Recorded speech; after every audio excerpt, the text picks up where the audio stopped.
의대 증원에 반발하는 전공의들의 집단 사직이 3주째에 접어들면서 이번 주가 의료 차질의 최대 고비가 될 것으로 전망됩니다. 의료 현장을 떠난 전공의에 대한 행정 처분과 사법 절차도 오늘부터 본격화할 것으로 보입니다. 새로운 미래 이낙연 공동대표가 더불어민주당 공천에서 배제된 친문 핵심 임종석 전 대통령 비서실장과 홍영표 의원 등을 잇따라 접촉한 것으로 확인됐습니다. 반 이재명을 기치로 내건 이른바 반명 연합 구축 여부에 관심이 쏠립니다. 공천 심사를 둘러싼 당내 갈등에 정면 돌파 의지를 내비친 더불어민주당 이재명 대표가 오늘 지도부 회의에서 어떤 입장을 밝힐지 주목됩니다. 민주당 탈당을 선언한 김영주 의원은 한동훈 비대위원장의 제안을 받아들여 오늘 국민의힘에 입당합니다. 한미연합훈련 자유해방패 연습이 오늘부터 진행됩니다. 특히 이번 훈련은 북한 순항 미사일 등 최근 변화하는 위협과 안보 상황을 반영하고 야외 기동 훈련도 대폭 늘어납니다. 중국의 연례 정치 행사로 시진핑 집권 3기 2년차의 문을 여는 양회가 오늘 개막합니다. 경기 침체 속 최악의 청년 실업과 인사 난맥상 등에 대해 어떤 해법을 내놓을지 주목됩니다. 오늘 한낮 기온이 서울 11도, 부산 14도까지 오르는 등 초봄 날씨가 이어지는 가운데 전국 초미세먼지 농도가 나쁨 수준을 보이겠습니다. 늦은 오후 제주도를 시작으로 내일은 전국에 비나 눈이 내린다는 예보입니다. 여러분 안녕하십니까? 3월 4일 굿모닝 YTN 2부 시작합니다. 정부의 의대 증원 방침에 반발하는 의사들이 어제 서울 도심에서 대규모 집회를 열었습니다. 대한의사협회 비상대책위원회는 어제 오후 2시 서울 여의도에서 의대 정원 증원 및 필수 의료 패키지 저지를 위한 전국 의사 총걸기 대회를 열었습니다. 의사협회는 의대 정원 2,000명 증원을 비롯해 혼합진료 금지 등 필수 의료 패키지의 전면 백지화를 요구했습니다. 이 자리에서 김태구 의사협회 비상대책위원장은 대회사를 통해 정부가 의사의 노력을 무시하고 오히려 탄압하려 든다면 강력한 국민적 저항에 부딪힐 것이라고 말했습니다. 그러면서 정부가 전공의를 초법적인 명령으로 압박하고 회유를 통해 비대위와 갈라치려고 갖은 수단을 동원하고 있다고 비판했습니다. 전공의들이 집단으로 사직서를 내고 병원을 떠난 지 3주째로 접어들었습니다. 그나마 남아있던 전공의들은 계약이 끝나 떠나고 자리를 지키는 의료진의 피로는 한계에 이르면서 의료 차질이 이번 주에 중대 고비를 맞을 것으로 보입니다. 홍선기 기자가 보도합니다. 전공의 집단 사직이 3주째로 접어들면서 의료 현장의 차질도 커지고 있습니다. 30% 선에서 미뤄지던 대학병원 수술은 이제 절반 이상 기약도 없이 연기되는 경우가 많습니다. 신규 입원도 받지 않는 상황에서 병원에 남아있는 환자들도 불안감이 커져갑니다. 당연히 불안하죠. 너무 불안하죠. 항생제 투여망 가지고는 이 차도가 별로 없어 보이거든요. 근데 이 의료 사태가 아니었다면은 조금 더 선생님들이 적극적으로 저도 좀 자주 이렇게 면담이 되고 사직서를 낸 전공의 대부분이 돌아오지 않는 가운데 이번 주에는 진료 공백이 더 커질 예정입니다. 그나마 환자를 지키던 3, 4년차 전공의 상당수가 지난달 말로 계약이 종료됐기 때문입니다. 게다가 이번 달부터 들어오기로 했던 인턴과 전문의 대부분도 계약 포기를 통보한 상태입니다. 더 큰 문제는 병원에 남아있는 의료진의 피로도가 한계에 이르렀다는 점입니다. 정부는 병원이 대체 의료진을 채용할 수 있도록 지원하기로 했습니다. 긴급 예산 지원을 통해 의사 부족에 따른 대체 인력 채용을 지원하고 병원에 남아 환자를 돌보고 계신 의료진에 대한 보상도 적극 확대하겠습니다. 그러나 당장 의료 현장의 공백을 메우기에는 실효성이 부족한 상황. 전공의들이 대거 복귀하지 않는다면 의료 차질은 이번 주 중대 고비를 맞을 것으로 보입니다. YTN 홍선기입니다. 대통령실은 의대 정원을 2,000명 늘리겠다는 정부 원칙에 변함이 없다면서 비수도권 의대에 집중적으로 배치하겠다고 설명했습니다. 성태훈 정책실장은 어제 MBN에 출연해 현재 17개 의대가 50명 미만이라면서 내과, 외과 등 각종 분야를 양성해야 하는데 소규모로는 원활한 교육이 어렵다고 말했습니다.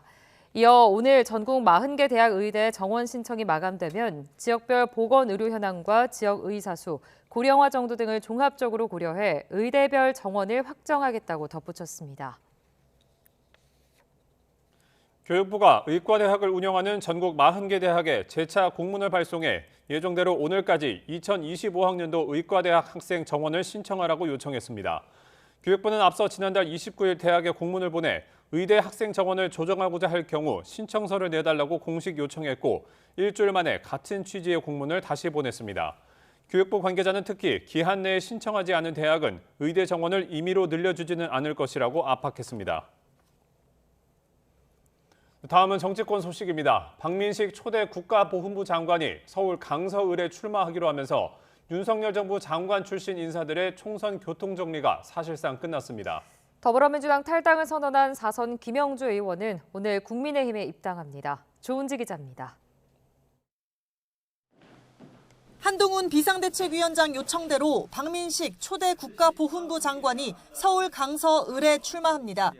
영등포 을 경선을 포기한 뒤 김성태 전 의원 지역구에 다시 도전장을 내기로 한 겁니다. 박 전 장관은 SNS에 김성태 전 원내대표의 혼의 정치와 박민식의 강력한 추진력이 만나 필승으로 보답하겠다고 적었습니다. 이로써 윤석열 정부 장관들의 총선 교통정리도 사실상 마무리됐습니다.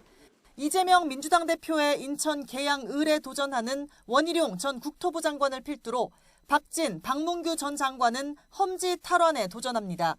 추경호, 권영세 전 장관 역시 기존 지역구 수성에 투입됐습니다. 출사표를 던진 장관 9명 가운데 7명이 본선행을 확정한 상태입니다. 윤석열 대통령과 직접 소통할 수 있다는 강점에 탄탄한 행정 경험, 힘있는 여당의 상징성 등을 고려해 전면 배치된 걸로 풀이됩니다. 여당은 동시에 민주당 출신 이른바 귀순 용사를 적극 우대하는 모습입니다. 사선의 김영주 의원은 한동훈 위원장과 3.1절 만찬 이틀 만에 국민의힘 입당을 선언했습니다. 중도층 외연 확장을 기치로 내리 3선을 한 서울 영등포 갑 출마를 눈앞에 뒀습니다. 민주당에 있어도 민주당하고 생각이 다르면 소신껏 얘기하는 게 국회의원이고요. 진영 논리의 정치를 해서는 약간 벗어나려고 했던 것도 그런 이유입니다. 대전 유성을의 이상민, 경기 남양주 병의 조광한 등 인지도 높은 상대 장수가 옷을 갈아입으면서 국민의힘은 2석을 얻는 효과를 기대하고 있습니다.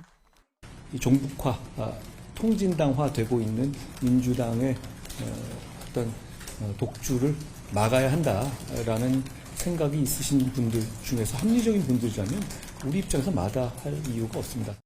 여권이 강조하는 곱셈 정치가 실제 유권자의 호응으로 이어질 수 있을지 또 하나의 관전 포인트로 떠올랐습니다. YTN 조은지입니다.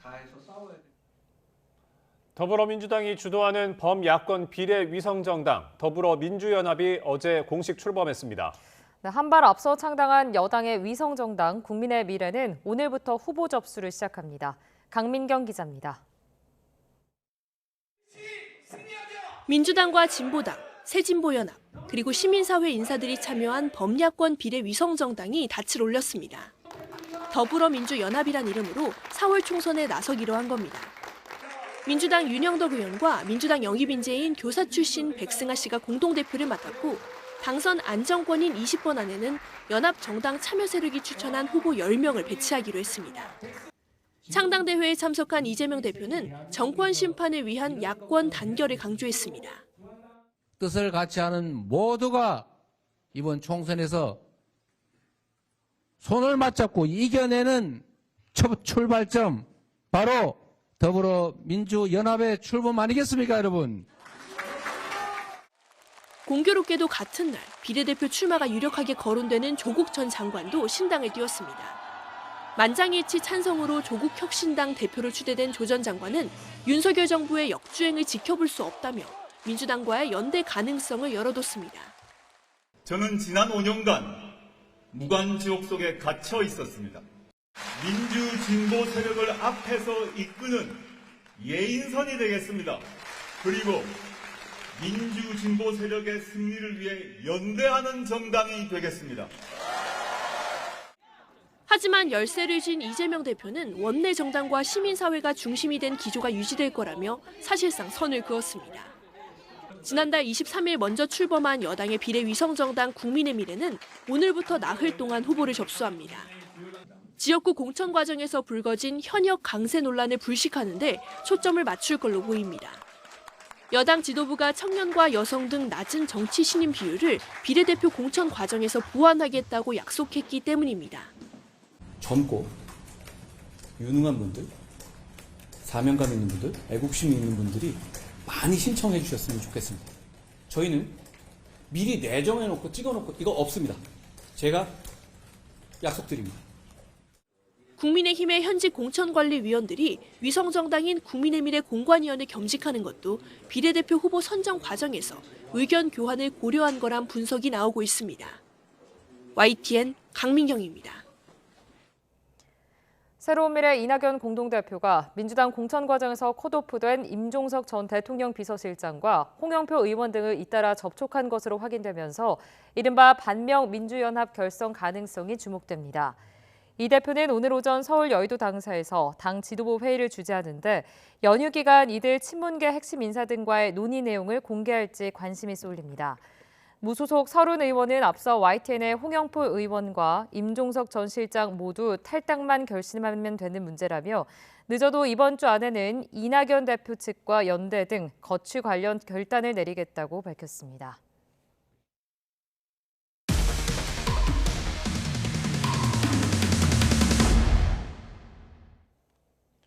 최근 로펌 직원을 성추행하거나 술을 마시고 지구대 경찰관을 폭행한 변호사들이 잇따라 유죄를 선고받은 것으로 드러났습니다. 하지만 벌금형에 그친 데다가 대한변호사협회도 경징계 처분만 내려서 큰 문제 없이 활동을 이어가고 있습니다. 김철희 기자의 보도입니다. 30대 변호사 A씨가 강제추행을 처음 저지른 건 3년 전인 지난 2021년입니다. A씨는 같은 법무법인 직원에게 연애 상담을 받고 싶다며 다가간 뒤 팔을 만지고 강제로 손을 잡았습니다. 이후에도 뒤에서 갑자기 접근해 얼굴을 밀착시키거나 허락 없이 머리를 쓰다듬는 등 5달 동안 모두 8차례 피해자가 원하지 않는 신체 접촉을 반복했습니다. 뒤늦게 덜미가 잡혀 기소된 A씨에게 지난해 6월 1심 선고가 내려졌습니다. 재판부는 A씨에게 엄중한 처벌이 필요하다면서도 변호사법상 금고 이상형을 선고받으면 상당 기간 변호사 일을 할 수 없는 점 등을 고려했다며 벌금 2천만 원을 선고했습니다. 대한변호사협회도 자체적으로 A씨 징계를 의결했지만 과태료 100만 원에 그쳤습니다. A씨는 항소심 재판 중에도 학원 강의를 하는 등 왕성한 활동을 이어가고 있습니다. 비슷한 시기 경기 구리시에선 술을 마신 뒤 택시기사와 시비가 붙은 변호사가 신고를 받고 출동한 경찰관을 때리는 사건도 일어났습니다. 하지만 해당 변호사 역시 법원에서 벌금 500만 원을 선고받았고 변협도 중징계 대신 과태료 200만 원으로 처분을 끝냈습니다. 이처럼 잇따르는 변호사 비위에도 자격 정지나 제명 등 강한 징계가 내려지는 경우는 극소수에 불과합니다. 2019년에서 2022년 사이 음주운전과 강제추행, 폭행 등으로 변협에서 징계받은 변호사는 모두 85명. 이 가운데 단 3명이 제명됐고 10명만 정직 처분을 받았습니다. 변호사 수가 3만 명이 넘을 정도로 급격히 수가 증가했습니다. 비도덕적 행동에 대해서는 좀 더 강한 변호사협회의 징계가 필요하다고 생각합니다. 또 사법부도 판결 선고 시 범행 자체로 경중을 판단해 엄벌해야 한다는 지적도 나옵니다. YTN 김철입니다. 서울 강변북로 도로 위에 떨어진 공구함에서 나사등이 쏟아지면서 도로를 달리던 차 여러 대의 바퀴에 펑크가 났습니다. 수원의 상가 건물과 청주의 야산에서는 크고 작은 불도 잇따랐습니다. 밤사이 사고 소식 윤웅성 기자가 보도합니다. 흰색 승용차에 바퀴바람이 빠져 푹 주저앉았습니다. SUV도 바퀴가 파손돼 견인차에 끌려왔습니다. 서울 강변북로 성산대교에서 양화대교 방면을 달리던 차량 여러 대의 바퀴가 잇따라 펑크가 났습니다. 다행히 다친 사람은 없었는데 경찰은 도로 위로 떨어진 공구함에서 나사등이 쏟아지면서 사고가 난 것으로 보고 있습니다. 창문 밖으로 거센 불길이 끊임없이 치솟습니다. 커다란 불똥도 떨어져 내립니다. 경기 수원시 구운동의 6층짜리 상가 5층에서 불이 났습니다. 신고를 받고 출동한 소방대원들이 40분 만에 불을 껐고 건물 안에 있던 4명은 스스로 대피했습니다. 민가 뒤편 야산에서 뿌연 연기와 함께 불길이 번집니다. 충북 청주시 낭성면의 야산에서도 불이 났습니다. 산림당국은 쓰레기를 태우다 불씨가 번진 것으로 보고 있습니다. YTN 윤홍성입니다. 제주 마라도 인근 해상에서 발생한 어선 전복 사고 실종자 수색이 진전을 보지 못하고 있습니다. 제주도와 해경은 사고 사흘째인 어제 제주 마라도 인근 사고 해상에서 조류 예측 시스템에 따라 범위를 넓혀 실종자 수색을 벌였지만 60대 선장을 찾지 못했습니다. 해상 수색에는 해경 경비함적 10척, 어업지도선 3척, 민간어석 18척, 헬기 6대 등이 투입됐습니다. 앞서 지난 1일 아침 7시 24분쯤 제주 서귀포 마라도 서쪽 약 20km 해상에서 갈치잡이를 하던 서귀포 선적 근해 연승어선 A호가 전복됐습니다. 이 사고로 승선원 10명 가운데 한국인, 베트남인 선원 8명이 구조됐으나 이 가운데 한국인 선원 1명이 숨졌고 한국인 선장과 선원 등 2명이 실종됐습니다.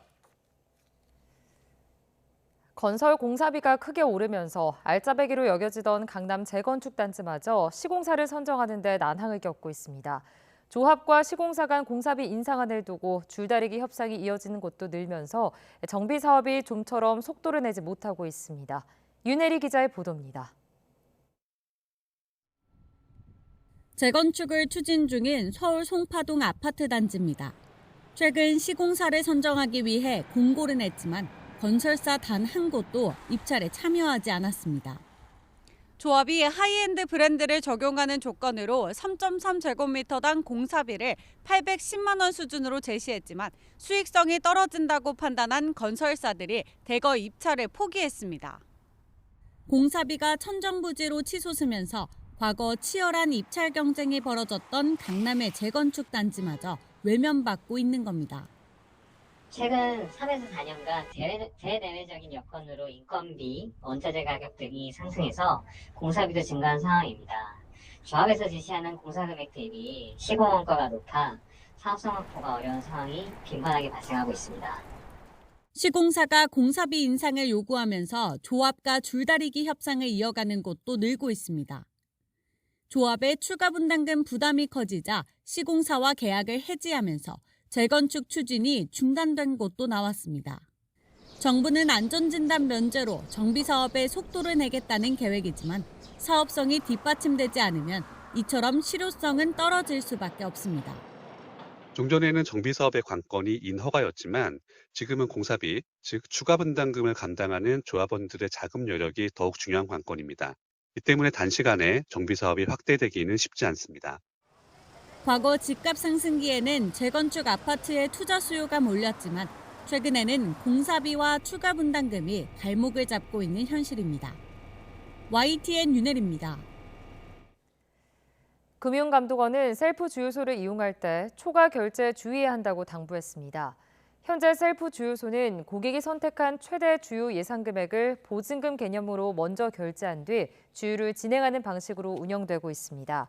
이때 실제 주유 금액이 보증금보다 적다면 새로운 금액으로 승인이 난 뒤 선결제가 취소됩니다.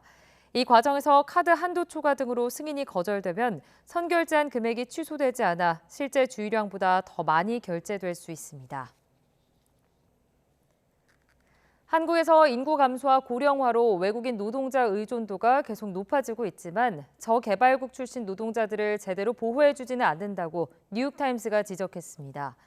뉴욕타임스는 현지 시간 2일 베트남, 캄보디아, 네팔 등 저개발국 출신 노동자 수십만 명이 한국의 소규모 공장이나 농장, 어선에서 일하는데 약탈적인 고용주나 비인간적인 주거, 차별 등을 견뎌내고 있다고 보도했습니다.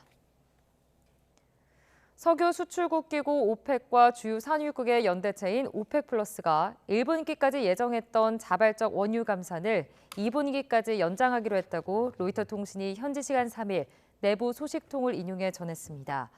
이날 쿠웨이트, 알제리, 오만 등 오펙 플러스 참여국은 감산량을 2분기까지 유지하겠다고 공식 발표했습니다. 앞서 지난해 11월 오펙 플러스는 올해 1분기 동안 할당 산유량보다 하루 220만 배럴을 감산하기로 합의했습니다. 올해 전반기 한미연합훈련인 자유의 방패 FS 훈련이 오늘부터 14일까지 11일 동안 진행됩니다. 한미 군 당국은 이번 훈련이 최근 변화하는 위협과 안보 상황을 반영한 연습 시나리오를 기반으로 지상, 해상, 공군, 사이버, 우주자산 등을 활용한 다영역 작전과 북핵 위협 무력화 등에 중점을 두고 실전적으로 실시할 예정이라고 밝혔습니다. 이어 연합훈련 기간 다양한 연합 야외 기동 훈련과 동맹의 상호 운용성을 확대하고 연합작전 수행 능력을 향상시킬 것이라고 강조했습니다. 특히 올해는 지난해보다 2배 정도 증가한 48차례의 대규모 야외 기동훈련을 진행하는데 북한이 새해 들어 발사한 순항 미사일에 대비해 이를 탐지하고 타격하는 훈련도 포함됐습니다. 중국의 연례 정치 행사로 시진핑 집권 3기 2년 차의 문을 여는 양회가 오늘 개막합니다. 경기 침체와 인사 난맥상 등 지난 1년 동안 드러난 문제점에 대해 어떤 해법을 내놓을지 주목됩니다. 올해 양회 주요 의제를 베이징 강정규 특파원이 정리했습니다.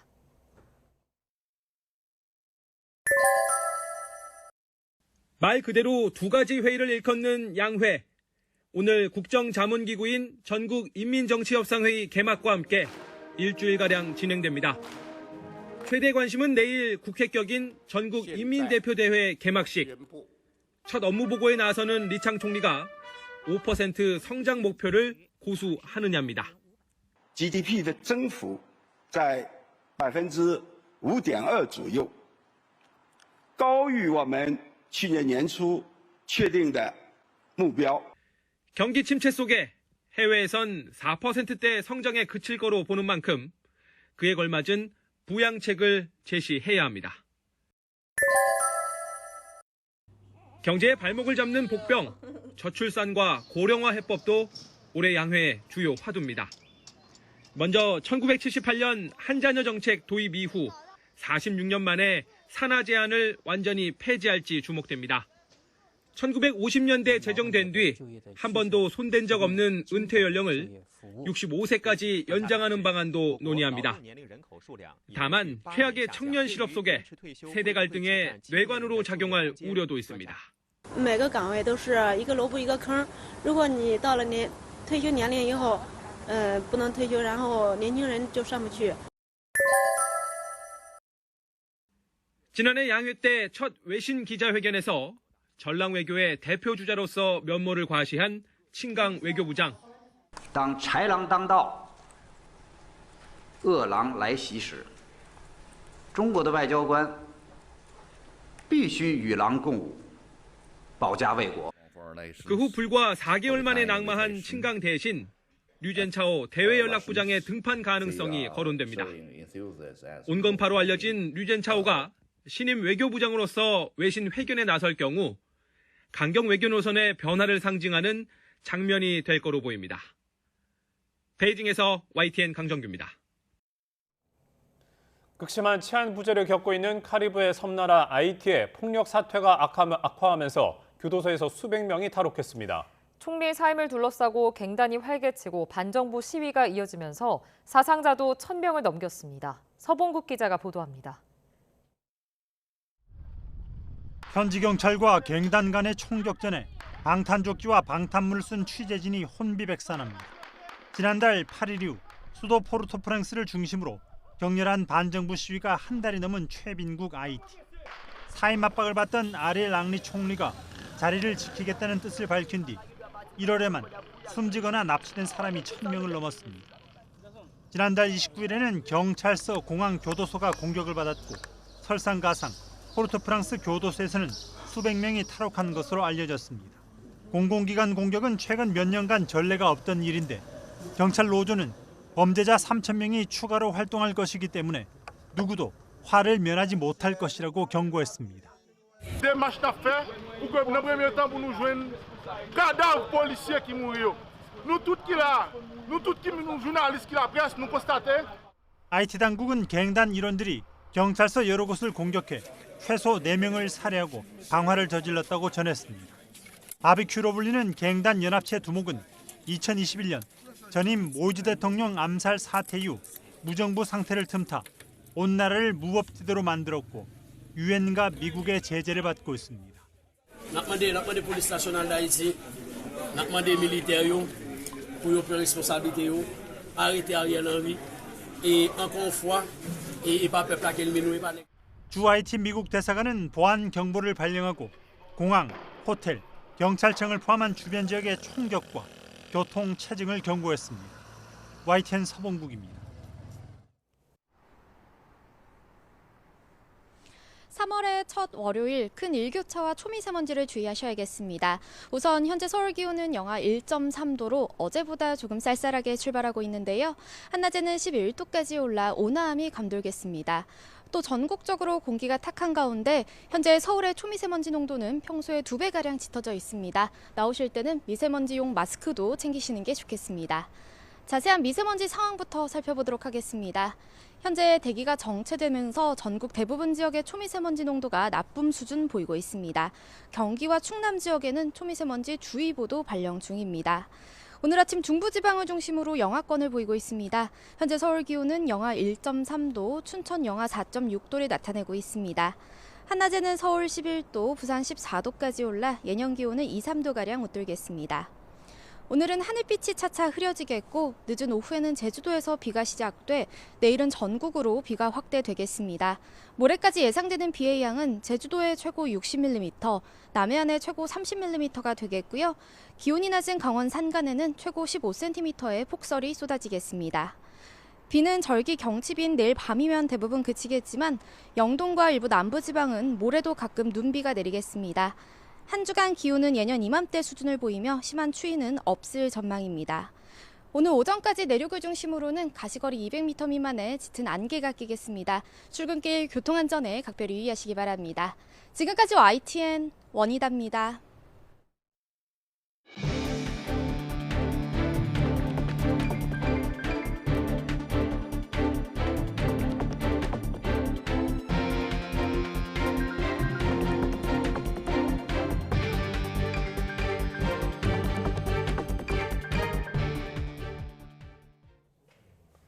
의대 증원에 반대하는 의사들이 도심에서 대규모 집회를 열었습니다.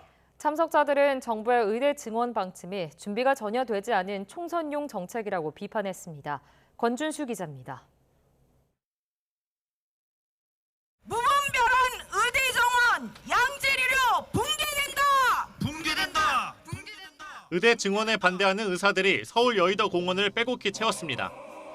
참석자들은 정부의 의대 증원 계획이 준비되지 않은 정책이라고 비판했습니다. 의학교육은 고도의 전문성이 요구되는 영역이고 의사를 양성하는 데에는 많은 시간과 비용이 소요됨을 감안할 때 교육 여건과 시설 기반에 대한 선제적 준비와 의대 증원과 함께 발표된 필수 의료 개혁안도 의료 체계의 질을 떨어뜨릴 것이라고 주장했습니다. 필수 의료 인력들을 보호하기 위해서 형사처벌 관련해서 완화한다 이런 얘기가 있는데 고소를 한 환자가 동의를 해야만 이걸 완화해준다는 거죠. 예를 들면 그런 독소 조항이 있는데 의사협회가 총동원령을 내린 총걸기 대회에는 주최 측 추산 3만 명, 경찰 추산 10,000여 명이 참석했습니다. 의협은 전국의 개원인은 물론 전공의와 의대생들이 참석해 예상보다 많은 인원이 모였다고 밝혔습니다. 그러면서 정부와 의사들의 강대강 대치는 정부의 잘못된 정책 탓이라고 덧붙였습니다. 전공의와 비상대책위원회 누구도 의료 파국을 조장하거나 원하지 않습니다. 정부의 무모한 정책 추진이 국민의 소중한 생명을 앗는 불행한 일이 발생하지 않아야 합니다. 집회를 앞두고 인터넷에는 의사단체가 제약사 영업사원에게 참석을 강요했다는 글이 올라오기도 했습니다. 의사협회는 지시한 적 없다면서도 개별 회원의 일탈 행동은 확인하지 못했다고 밝혔습니다. 경찰은 집회 참석을 강요하는 등 불법 행위가 확인되면 엄정 대응하겠다고 강조했습니다. YTN 권준수입니다. 정부의 업무 개시 명령에 따르지 않은 전공의들에 대한 면허 정지 절차가 이번 주부터 본격화됩니다. 집단 행동을 교사한 혐의 등으로 고발된 의사협회 지도부에 대한 소환 조사도 이번 주에 진행되는 등 수사에 속도가 붙을 전망입니다. 조용성 기자입니다. 책임을 묻지 않겠다는 최후 통첩 시한이 지나도 전공의들의 대규모 복귀 현상은 없었습니다. 정부는 최소 석 달의 면허 정지 처분을 비롯해 수사와 기소 등 사법 절차의 진행이 불가피하다는 입장입니다. 앞서 정부는 업무 개시 명령이 전달되지 않은 이들의 자택을 직접 찾아가고 이마저 불발된 이들에 대해 공시송달까지 하며 처벌 준비를 마친 상황. 이번 주 현장 조사로 업무 개시 명령 위반 사실을 확인하며 본격적인 행정 처분과 사법 절차가 본격화합니다. 정부의 원칙은 변함이 없습니다. 불법적으로 의료 현장을 비우는 상황이 계속된다면 정부는 헌법과 법률이 부여한 정부의 의무를 망설임 없이 이행해 나갈 것입니다. 명령에 따르지 않은 사실이 확인된 전공의에 대해서는 소명 절차를 거친 뒤 합당한 이유를 제시하지 못하면 처분 수위가 통보될 것으로 보입니다. 이대로라면 전공의 수천 명에 대한 무더기 면허 정지 사태가 불가피해 보입니다. 집단 행동을 부추긴 혐의 등으로 고발된 의사협회 지도부에 대한 수사에도 속도가 붙고 있습니다. 연휴 기간 압수수색을 진행한 경찰은 당사자들에게 이번 주 소환을 통보한 상황. 해외에 있는 노환규 전 의협 회장을 제외한 4명에 대해 출국 금지 조치까지 내려졌습니다. 4명에 대해서 추가로 출국 금지를 요청했습니다. 이후에도 경찰은 가용 수사력을 총동원해서 신속하고 철저하게 수사를 할 계획입니다. 경찰은 가용 수사력을 총동원해 신속하게 수사하겠다고 밝혀 관련 수사에 속도가 붙을 것으로 보입니다. YTN 조용성입니다. 더불어민주당이 주도하는 범야권 비례대표 위성정당 더불어민주연합이 공식 출범했습니다. 더불어민주연합은 어제 국회의원회관에서 중앙당 창당대회를 열고 민주당 윤영덕 의원과 총선 영입 인재인 백승하 초등교사 노조 수석 부위원장을 공동대표로 추대했습니다. 창당대회에는 민주당 이재명 대표와 새진보연합 종예인 대표, 진보당 윤희숙 상임대표, 임헌영 민족문제연구소장 등 시민사회 대표가 참석했습니다. 국민의힘의 비례대표 위성정당 국민의 미래가 오늘부터 나흘 동안 비례대표 후보를 접수합니다. 앞서 한동훈 비상대책위원장이 여성과 청년 등 낮은 정치 신인 비율을 당의 비례 위성정당인 국민의 미래 공천으로 보완하겠다고 밝힌 만큼 관련 구상이 반영될 가능성이 큽니다. 실제로 국민의 미래는 당 공천관리위원장에 유일준 변호사를, 공관위원회 전종학 변리사, 전혜진 한국호텔 외식관광경영학회 부회장을 임명했습니다. 공천심사에 반발해 민주당 탈당을 선언한 4선 김영주 의원이 한동훈 비상대책위원장의 제안을 받아들여 오늘 국민의힘에 입당합니다. 국민의힘은 오늘 오전 서울 여의도 중앙당사에서 김 의원의 입당식을 연다고 밝혔습니다. 서울 영등포 갑을 지역구로 둔 김 의원은 어제 자신의 SNS를 통해 중도층으로 외연을 확장해 여의도 정치를 바꾸어 보자는 한 위원장의 주장에 10분 공감했다고 설명했습니다.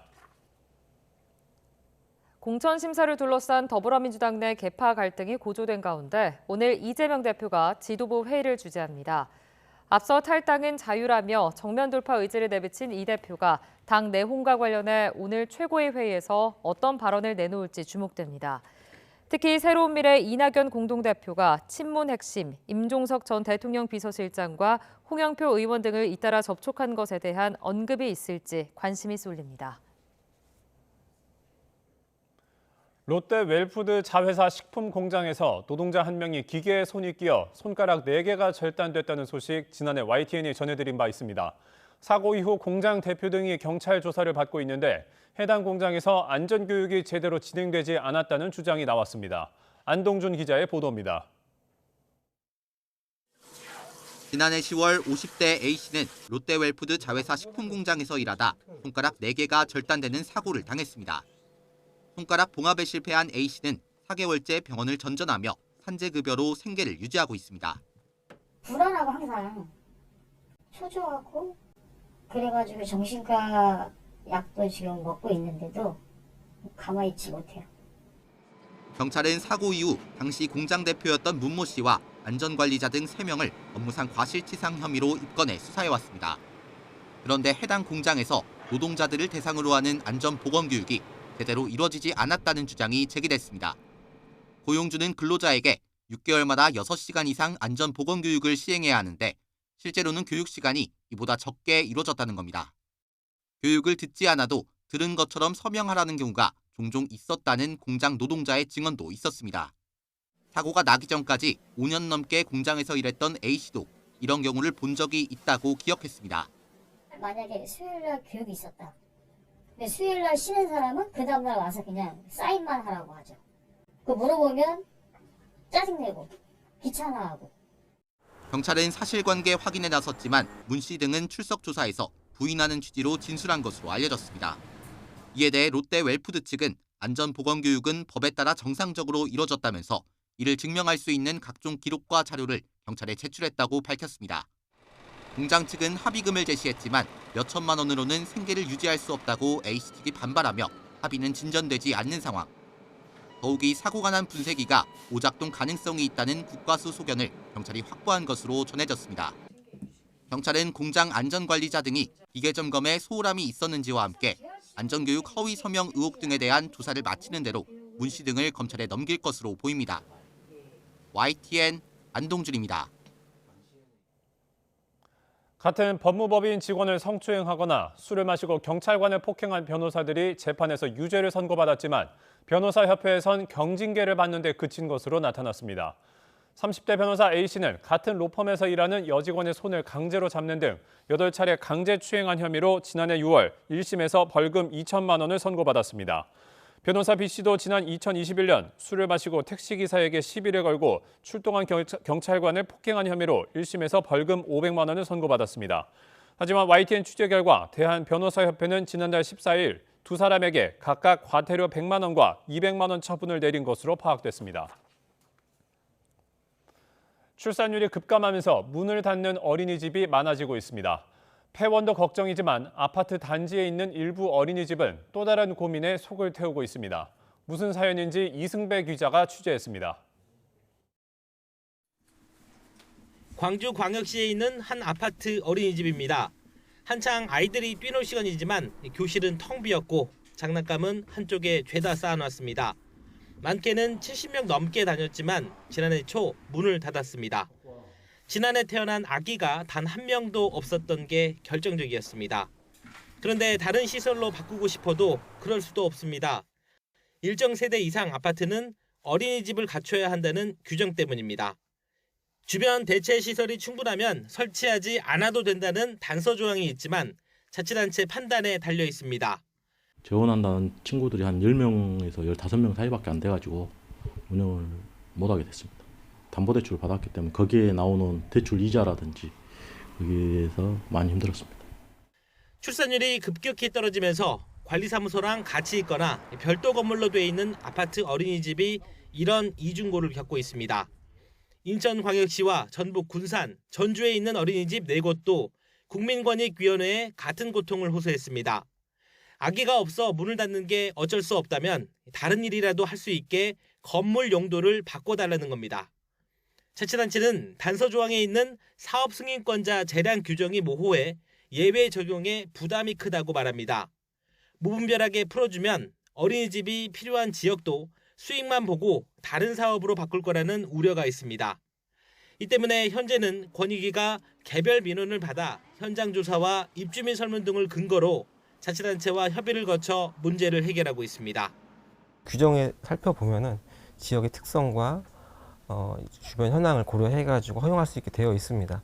그럼에도 불구하고 이제 지자체에서는 허용하지 않은 어떠한 처분이 있었고, 이러한 제도에 대해서 국토부에서는 적극적으로 좀 개선을 해야 될 필요가 있고요. 출산율이 0.6명대까지 떨어지는 등 저출생 상황이 갈수록 심각해지는 만큼 보다 근본적인 해결책이 필요해 보입니다. YTN 이승배입니다.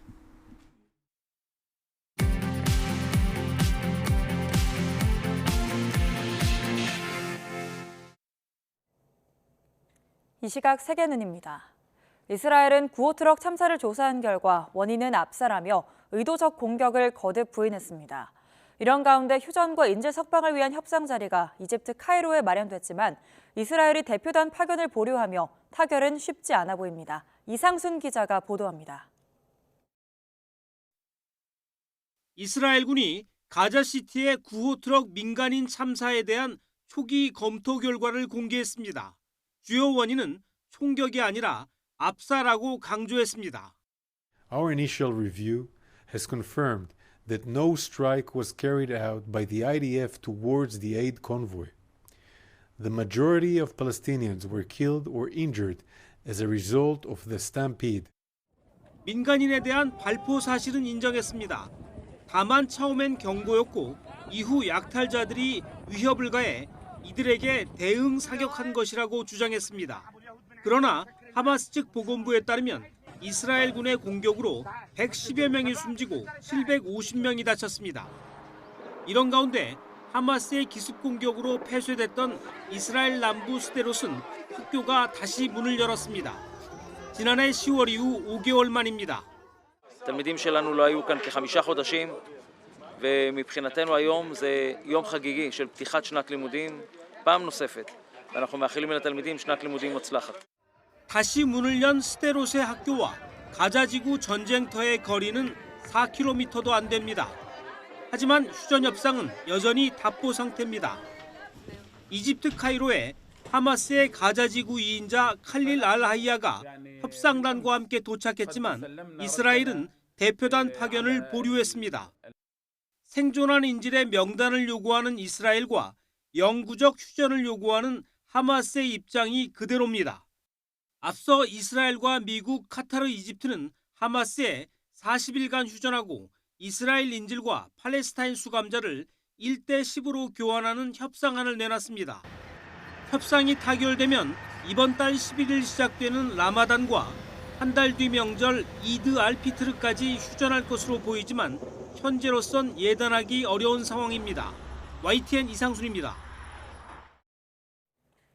이스라엘의 계속된 군사작전으로 최근 며칠간 팔레스타인 가자지구에서 최소 15명의 어린이가 굶주림으로 사망한 걸로 파악됐습니다. 가자지구 보건부는 현재 시간 3일 성명을 통해 지난 며칠 동안 가자지구 카말 아두안 병원에서 최소 15명의 어린이가 영양실조와 탈수증으로 사망했다고 밝혔습니다. 또 보건부는 이 병원의 중환자실에 영양실조와 설사로 고통받는 또 다른 6명의 어린이가 있는데 전력 공급 중단과 의료 역량 약화로 이들의 생명마저 우려된다고 덧붙였습니다.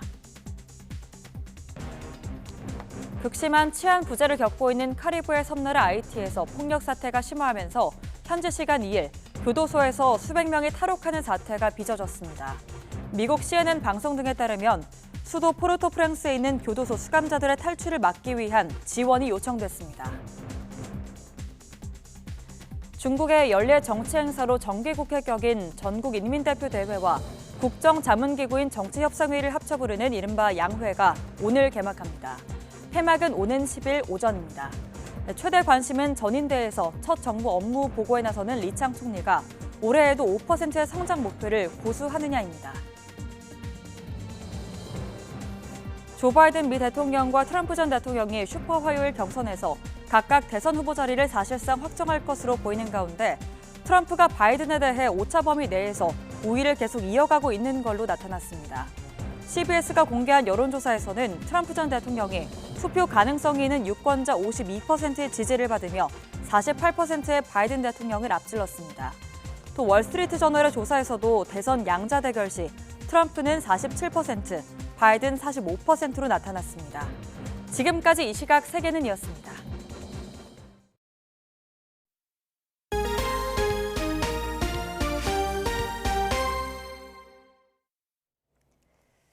푸바오라 알이라는 말이 생길 정도로 큰 인기를 끈 자이언트 판다 푸바오가 중국으로 돌아가기 전 마지막으로 관람객들과 만났습니다. 관람객들은 아쉬운 마음을 안고 작별 인사를 했는데요. 신기희 기자가 현장에 다녀왔습니다. 자기를 똑 닮은 바오 가족 인형을 물끄러미 바라보는 푸바오. 마음에 드는 듯 끌어안고 뒹굴며 장난을 칩니다. 그것도 잠시. 대나무는 인형보다 먹는 게 좋다는 듯 먹방 산매경에 빠집니다. 관람객들은 중국으로 돌아가기 전 마지막 인사에 나선 푸바오를 카메라에 담기 바쁩니다. 푸바오가 실물로 보니까 더 예쁘게 생겼어요. 푸바오야 중국 가서도 행복하게 잘 살아라고 해주고 싶어요. 푸바오의 마지막 인사에 관람객들은 오픈런을 위해 새벽부터 줄을 섰습니다. 담요와 배지, 머리띠 등 푸바오를 상징하는 물건들도 한껏 굴렀습니다. 관람객들은 푸바오에게 중국에서의 생활도 행복하길 바란다는 마음을 전했습니다. 푸바오를 떠나보내는 허전함은 사육사들도 마찬가지입니다. 푸바오가 놀던 방사장에 들어가서 혼자 가만히 앉아서 좀 생각을 해봤어요. 근데 이제 여기에 푸바오가 안 나온다라는 생각을 해보니까 저 또한 마음이 좀 뭉클해지더라고요. 푸바오를 직접 보지 못한 사람들은 아쉬운 마음이 더 큽니다. 푸바오 못 가서 조금 아쉬워요. 푸바오 가지마! 작별 인사를 마친 푸바오는 검역과 이송 훈련 등을 마친 뒤 다음 달 중국으로 돌아갑니다. YTN 신기혜입니다. 튀르키예 초클루 선수가 베트남의 응우엔콕 응우엔에 역전승을 거두고 PBA 투어 첫 우승을 차지했습니다. 초클루는 고향 킨텍스 PBA 스타디움에서 열린 크라운 혜태 챔피언십 결승에서 팀리그 하나카드 동료 선수인 응우엔에게 2세트를 먼저 내줬지만 4세트를 연속으로 이기며 4대2로 이겼습니다. 국제무대 강자였던 초클루는 이번 시즌 PBA 투어에 진출한 뒤 8차례 16강에 오른 것이 최고 성적이었지만 9번 도전 만에 정상에 오르며 극적으로 월드 챔피언십 출전권도 따냈습니다. 여자 프로배구 GS칼텍스가 페퍼저축은행을 세트스코어 3대0으로 누르고 신락 같은 봄 배구 희망을 이어갔습니다. GS칼텍스는 실바가 24득점을 올리며 공격을 이끌었고 오세연과 강소희, 달인 등 다른 선수들도 쏠쏠하게 활약했습니다. 승점 3점을 보탠 GS칼텍스는 3위 정관장을 승점 7점 차로 따라붙어 포스트시즌 희망을 이어갔습니다.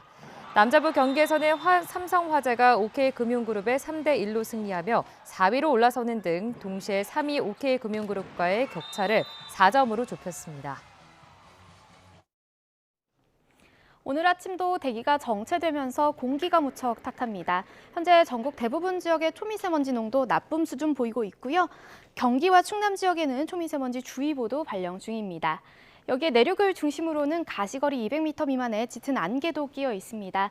출근길 평소보다 시야가 답답한 만큼 조심히 이동하셔야겠습니다. 오늘은 하늘빛이 차차 흐려지겠고 늦은 오후에는 제주도에서 비가 시작돼 내일은 전국으로 비가 확대되겠습니다. 모레까지 예상되는 비의 양은 제주도에 최고 60mm, 남해안에 최고 30mm가 되겠고요. 기온이 낮은 강원 산간에는 최고 15cm의 폭설이 쏟아지겠습니다. 오늘 아침 중부지방은 어제보다 조금 낮은 기온으로 출발하고 있습니다. 현재 서울 기온은 영하 1.3도, 춘천 영하 4.6도를 나타내고 있습니다. 한낮에는 기온이 10도 안팎까지 올라 일교차가 크게 벌어지겠습니다. 서울 11도, 대전 13도, 광주와 대구 14도가 예상됩니다. 한 주간 예년 이맘때 기온을 보이며 심한 추위는 없을 전망입니다. 날씨였습니다. 굿모닝 YTN 2부 마칩니다. 잠시 후 6시 50분 3부에서 뵙겠습니다.